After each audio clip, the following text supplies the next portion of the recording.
녀석도 나처럼 두려워하고 있었어. 티컵의 이 한마디에 눈물이 쏟아졌습니다. 나 자신을 안아주고 싶었습니다. 2010년에 애니메이션으로 출시된 드래곤 길들이기의 실사판 영화가 최근 한국에서 세계 최초로 개봉되어서 화제가 됐죠. 무거운 주제는 아니겠지 하고 가벼운 마음으로 보러 갔는데 그만 눈물을 흘리고 말았습니다. 지구상에서 가장 용맹하다는 바이킹족들이 모여 사는 작은 섬. 이 바이킹족들은 드래곤의 피해를 입어서 아주 골치가 아픕니다. 바이킹족의 족장 아저씨한테는 고민이 있는데 얼마 전 아내가 드래곤에게 피해를 입은 이후에 혼자 키우는 외아들이 영 변변치가 않은 거예요. 이 뭔가 바이킹스럽지가 않아. 얘는 아무래도 내 후계자가 되긴 틀렸네. 너 그래도 뭐 먹고는 살아야 되니까 대장장이 아저씨한테 보냈어요. 기술이나 배우고 살아. 이랬는데 이 아들 이름이 히컵인데 얘는 이제 16살짜리 한창 사춘기 소년이잖아요. 근데 얘 입장에서는 나 그런 아이 아니거든? 내가 드래곤과의 전투에서 뭔가를 보여주고 싶어요. 얘가 기술을 배웠으니까 몰래 몰래 이 드래곤을 해치울 수 있는 전투 기계를 발명을 해요. 그리고는 드래곤과의 전투가 일어났을 때 얘가 드디어 그 기계를 슥 들고 나와서 밤하늘의 총총한 그 별 사이를 쏘아댑니다. 그러니까 막 난리가 났어요. 아버지가 "너 톱박혀 있으려는데 왜 나와 그러고 있냐." 이러고 대장간에 가둬버려요. 아버지는 불안한 거죠. 얘가 이렇게 변변치 않은데 드래곤에 공격받아서 죽을 수도 있고 그런 애틋한 마음도 있고 걱정스러운 마음도 있고 그러니까 인제 가둬놔요. 얘가 자기는 드래곤을 쏴서 맞췄다고 확신을 하는 거죠. 인제 어느 날 숲에 나가 봤는데 진짜로 바닥에 쓰러져 있는 드래곤이 있는 거예요. 드디어 나의 용맹함을 보여줄 때가 됐어. 칼을 싹 뽑아 들었는데 드래곤과 이 소년의 눈이 마주치거든요. 그 순간 자기 칼을 다시 칼집에 꽂죠. 해칠 수가 없었던 거예요, 왠지. 그 드래곤도 소년을 해치지 않고 어딘가로 도망쳐 버려요. 그런 일이 있고 나서 바이킹족 사람들은 다 모여서 회의를 하는데요. 결국은 이 골칫덩어리, 해충 같은 드래곤을 말살하기 위해서 대대적인 전투를 벌이기로 하죠. 그 일환으로 바이킹족의 소년 소녀들을 뽑아서 특공대를 만들고 최고의 전사를 뽑기로 합니다. 몇 명의 아이들이 모이는데 애들이 또 대놓고 히컵을 욕해요. 조롱해요 막. 너 아빠 찬스 써서 여기 들어온 거지? 아니면 너같이 비리비리한 애가 여기 어떻게 들어오냐?" 히컵은 이 훈련 끝나자마자 숲으로 이제 달려가는 거죠. 그러니까 보니까 이 드래곤이 꼬리를 맞았어요. 그래서 날지를 못하네. 히컵은 이 불쌍한 드래곤을 도와줍니다. 대장간에서 날 수 있는 기계를 만들어다가 꼬리에 장착을 해 줘요. 그러니까 얘가 인제 날아오를 수 있게 됐어요. 그래서 같이 막 하늘을 신나게 날아다니는 거예요. 그러면서 히컵은 점점 이 드래곤과 친해지고 토슬리스라는 별명까지 붙여줍니다. 히컵은 가장 좋은 점수를 받아서 드래곤 전사가 되는 영예를 누리게 돼요. 드래곤을 다룰 줄 알잖아요. 드래곤의 속성도 알고 성격도 알고 결국 최고의 전사가 되는 거죠. 족장인 아버지는 당당하고 기분 좋게 아들과 드래곤의 공개적인 전투를 시작을 합니다. 그런데 히컵은 너무나 의외의 행동을 하는 거죠.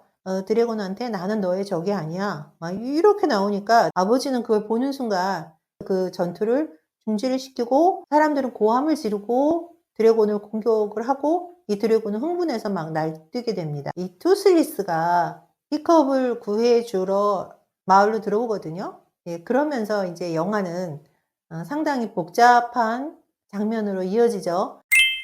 영화는 그 해피 엔딩으로 끝났어요. 저는 뜻밖의 경험을 했는데 눈물을 흘렸다. 그 대사가 뭐였냐면은 그 "아스트리드가 왜 드래곤을 죽이지 않았던 거야?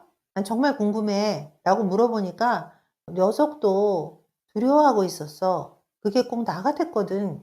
사실 히컵도 두려움이 많은 소년이었죠. 족장의 아들로 태어나서 엄마도 드래곤한테 희생을 당했으니까 드래곤을 무찌를 수 있는 위대한 전사가 돼서 엄마의 원수도 갚고 아버지도 자랑스럽게 만들고 뭔가를 보여주고 싶었을 거예요.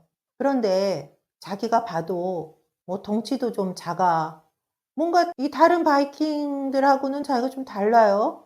아버지의 기대는 돌덩이처럼 어깨에 놓여 있고 부족 사람들은 자기를 우습게 보네요. 그러니까 얼마나 많은 두려움과 그 억누린 욕망과 이런 것들을 갖고 살았겠습니까? 두려움을 이기지 못하니까 소녀는 더 용맹한 척 해야 됐죠. 그런데 숲에서 만난 드래곤. 사실 얘는 나이트 퓨어리라는 굉장히 전설적인 드래곤이었어요. 이 아이를 만난 순간 히컵은 두려움을 잊었죠. 적인 드래곤에게 오히려 연민을 느낀 것이고요. 또 그 드래곤에게 자신을 투영한 거죠. 자신의 뭘 투영했냐면 바로 자신의 그림자였던 거예요. 심리학자 칼 융은 그림자 이론을 얘기했는데 그림자란 무의식 속에 억압되거나 거부된 자신의 또 하나의 모습이라고 했어요. 스스로에게 받아들여지지 못한 감정, 욕망, 본능 같은 것들이죠. 우리는 이 그림자를 잘 의식을 못하고요. 가끔 그림자가 떠오르면 얘하고 치열한 전투를 벌여요. 이 영화에 나오는 바이킹족과 드래곤들과의 전투는 나의 의식이 무의식 속에 있는 그림자랑 평생 동안 벌이고 있는 전투죠. 서로는 서로를 두려워해요. 선발대의 소년소녀들이 싸울 때도 손에 창이랑 방패는 들었지만 드래곤의 본질과 속성을 알지 못하기 때문에 엄청 두려워하면서 전투를 하거든요. 그래서 우리는 보통 자신의 어두운 면인 그림자로부터 등을 돌리고 어떻게든 억압을 해 버립니다. 만약에 나의 어두운 면인 그림자가 만천하에 공개된다면 생존조차 힘들 수 있죠. 어쩌면 우리는 사회적으로 왕따를 당하고 아무 일도 할 수 없게 될지도 몰라요. 강력한 야수성을 가진 드래곤은 우리가 평생 해치워야 될 그런 주적이죠. 그런데 B컵의 경우를 보면 이 드래곤을 잘 길들여서 바이킹 마을에 평화를 가져옵니다. 그게 바로 칼 융이 말한 그림자를 껴안고 그림자와 화해하고 그림자를 통합해서 나의 자아가 온전한 자아가 되는 개성화의 과정이라고 볼 수 있죠. 나의 그림자를 있는 그대로 이해하고 받아들여서 친구로 만드는 것입니다. 마치 히컵이 그 전설적인 드래곤을 잘 길들여서 둘이 한 몸이 돼서 하늘을 나는 것처럼요. 그럼 우리 인생에 그렇게 멋있고 신나는 일이 벌어지게 되는 거죠.